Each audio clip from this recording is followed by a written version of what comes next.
ও দেশবাসী তাকিয়ে দেখো না, সব ছেড়ে গেলে তোমরা হাল ছাড়ো না।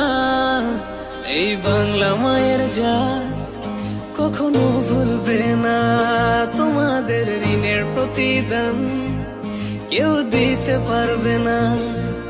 সালাম জানালেও তো হয় কম, কিভাবে দেব প্রতিদান? সেলুট জানাই তোমাদের মন থেকে, তোমরাই তো বাংলার আসল প্রাণ। স্বার্থ ছাড়াই যে মাটির টান, ভাবনি একটিবার জীবন দিতে। ও দেশবাসী তাকিয়ে দেখো না, সব ছেড়ে